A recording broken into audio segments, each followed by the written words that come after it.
I've really been wanting to experiment with grow lights because I live in the Midwest, and like right now it's snowing, you know, even though it was like 60 degrees last week. Whatever, it is what it is. If you're like me and you live somewhere where there's very intense seasonal changes, you might want to consider getting a grow light.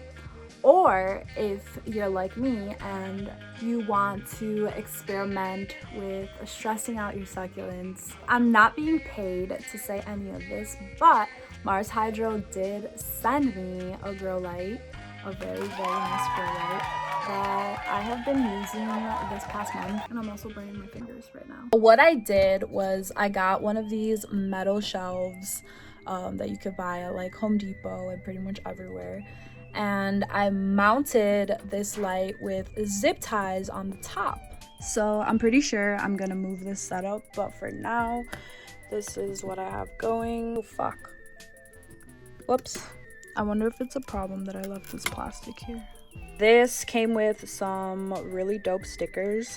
It has a timer, which is very nice. I have a timer that turns these on at like 6:30 a.m. I believe. Here's the thing. Before I got sent a Mars Hydro, I actually purchased my very first legit grow light, which was a Mars Hydro, and it's these little ones down here. So I got them pretty much at the same time. Down here I keep two smaller Mars Hydro grow lights. I use these for my nursery.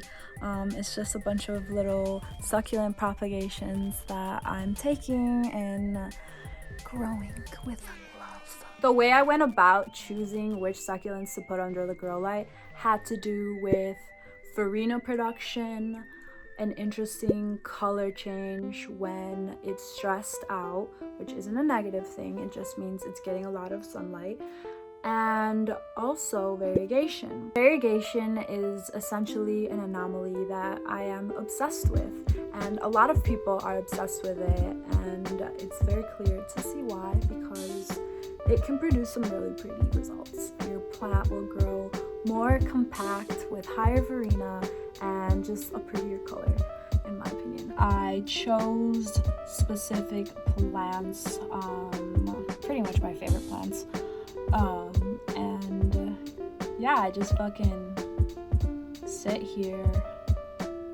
I just come over here and I just fucking stare at my plants and observe them, clean them, whisper sweet nothings to them. And yeah, I'll just sit here until I fucking blind myself. I chopped the head off of the top of these echeveria, and you can see it started putting out all these little babies on the stem, and they're so brightly colored. Same with that one. Isn't that so cool?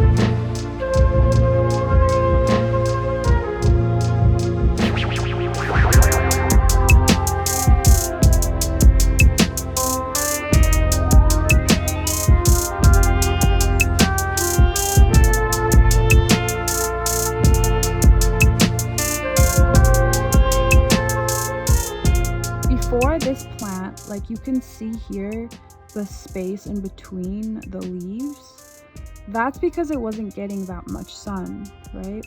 But ever since, this is just dirt, this brown stuff, but ever since I put it under my grow light, you can see like it's so much more compact. Super cool to see the change. If you're interested in getting yourself a grow light, you can try out Mars Hydro and use my discount code. They're pretty affordable for grow lights. They're pretty expensive generally, like in comparison to, you know, a bulb from Home Depot.